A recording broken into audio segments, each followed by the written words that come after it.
President Donald Trump is facing fresh scrutiny over the condition of the Lincoln Memorial reflecting pool after a close friend of the Olympian, arrested earlier this week, claimed the site was already falling apart long before the incident that sparked national headlines.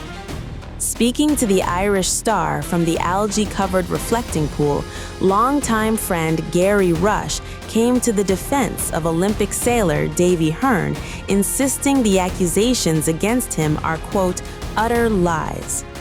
According to Rush, Hearn simply reached down after noticing a piece of paint already sticking up inside the pool. He said that was enough for officers to arrest him and hold him for 5 hours. Rush argued the arrest had nothing to do with vandalism. Instead, he claimed it was proof that authorities were trying to blame ordinary people for a problem that already existed. He also accused President Trump of doing exactly the same thing. Rush said Trump is essentially always trying to blame others for his failures, adding that this was just another example. The 71-year-old also revealed he has known Hearn for somewhere between 15 and 20 years and described him as someone who never intended to damage the historic landmark.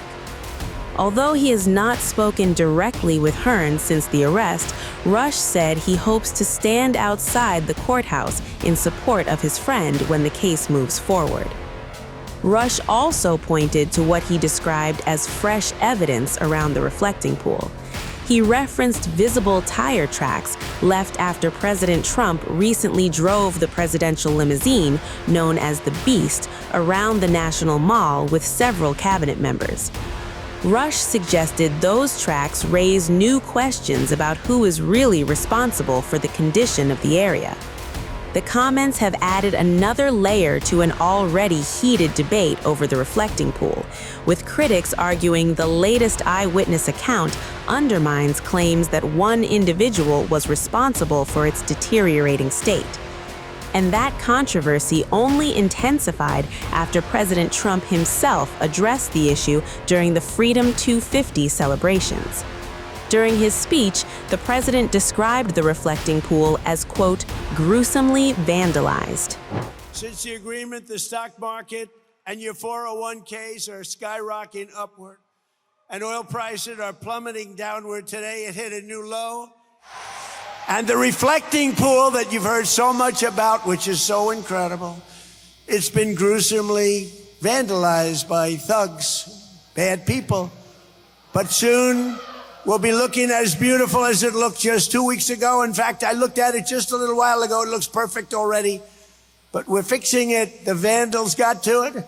They've largely been caught and are being prosecuted. We can't let that happen to our country. Can't let that happen. But it looks beautiful.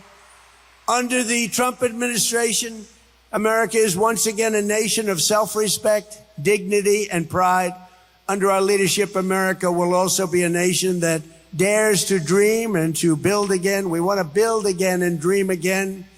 The American dream is alive again. That's something that nobody thought they'd be saying when you went through that last 4 years of incompetence. For the 100th anniversary of our founding in 1876, America completed the Washington Monument, and the work began on the Statue of Liberty. For our 150th year, we built Colonial Williamsburg. Remember that, Colonial Williamsburg, how beautiful it was. For the 200th year, we built the National Air and Space Museum and renovated the United States Capitol. For our 250th anniversary, we are likewise building new monuments to American greatness to serve every future president and First Lady. We're building the most beautiful ballroom anywhere in the world right at the White House. Right at the White House. It's going to be completed very soon. And just across the bridge in front of Arlington Cemetery, we're building a magnificent, really beautiful. This is going to be something you're going to like, a totally magnificent triumphal arch to honor the 250-year triumph of the American spirit, American military, and frankly, American competence. In West Potomac Park, we are creating the National Garden of American Heroes. And I want to tell you something, because they're going to be beyond flyovers. There'll be something like you've never seen. You get just a little tiny glimpse of it tonight.